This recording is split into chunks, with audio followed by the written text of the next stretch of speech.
Hey, how's it going? Good, how are you? Good. You want to introduce yourself? Yeah, I'm Jessica McDougall. I'm second year here at Western studying Canadian-American Relations. Awesome. So, what has been your biggest challenge thus far through college? Definitely financially supporting myself. I'm an independent student trying to get my way through school on my own.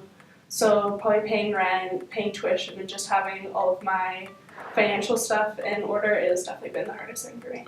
When did you decide to be independent and why? I decided to be independent actually at 16. I moved out of my house at 16. I knew that I wanted to do school, I wanted to do something with my life. So I just thought, well, if I want to do it, then I'm going to put myself through it and I'm going to do it by myself, because if I do it by myself, it's going to be more gratification towards myself.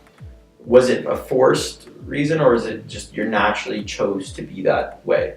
It was natural, and it was also slightly forced just because my mom's a single mom. She has to pay for her own groceries, her own mortgage, so it was like, I might as well just do it on my own because I don't want to have to put that on her and have that kind of guilt towards it.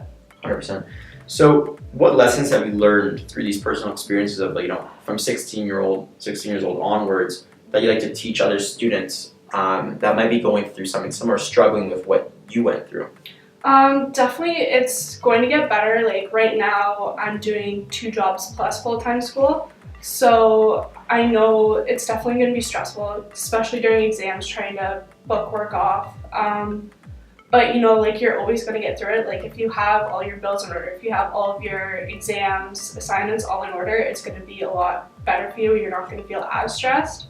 But it's okay to be stressed. It's okay to feel like it's not going to get better, even though it will. It's just a huge roller coaster ride.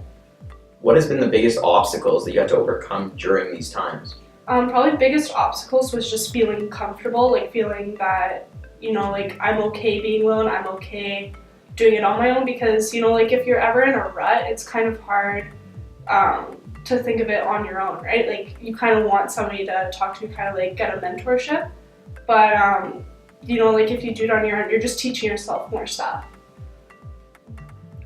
Who has influenced you or helped you through these times that you've gone through? Definitely my mom. She actually moved out at 16, bought her first house when she was 25, and she's worked at the same place for over 30 years now. So she's definitely been a huge role model for me, just on the whole independence thing, like not relying on anybody else to get anywhere. Crazy. So if you were to teach one lesson to students in one sentence, what would it be through your personal experience? Take your own path and don't go back on it. Cool. And what has been the most positive experience you've had in college on another note? Definitely meeting a lot of different people, like even meeting you guys. Like it's really cool seeing, no problem. Definitely seeing you guys, like if you have like your own company, and like as you said, you're 24 and having such a big company, like Tory Lane's wanting your stuff, like that's huge. But yeah, like meeting all these people and like seeing the motivation that everybody has to do their own thing, like it's okay to be different. Do you find that you were in another boat than a lot of your friends through college? Did you see you had to prevent yourself from doing certain things, like maybe going out or doing things that actually cost money that a lot of students actually spend on in this environment? Oh, for sure. Like going out, I'm also in a sorority, so there's a lot of girls who have their parents paying for everything, and it's very eye-opening. It's like, yes, I want to get to that point, but at the same time, it's like, I don't want to have to lose out on paying my own rent and like not being able to live on my own and having to have roommates. To me, like being on my own and having my own apartment, that was like a huge step for me. That was like a huge goal that I wanted. And trading that just to go out a few weekends or just to have like certain clothes, that kind of seems a little bit, not shallow, but a little bit useless to me. Like it's more about having my goals than having the materialistic stuff in life. So what does it feel like to cut it close to rent?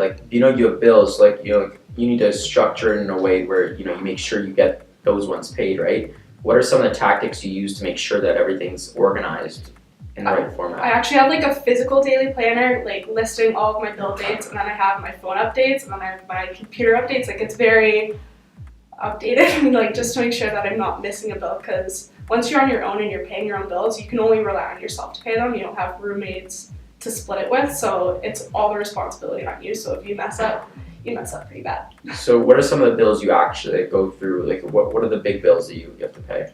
Rent for sure. Rent is crazy in London. Like I live in downtown London too. Like it's nothing fancy. Hydro's another big one because London doesn't have its actual own like hydro site. So there's that, and then like I have a bank loan, so I have to pay that as well. So Crazy. probably spending like $800 a month. Wow.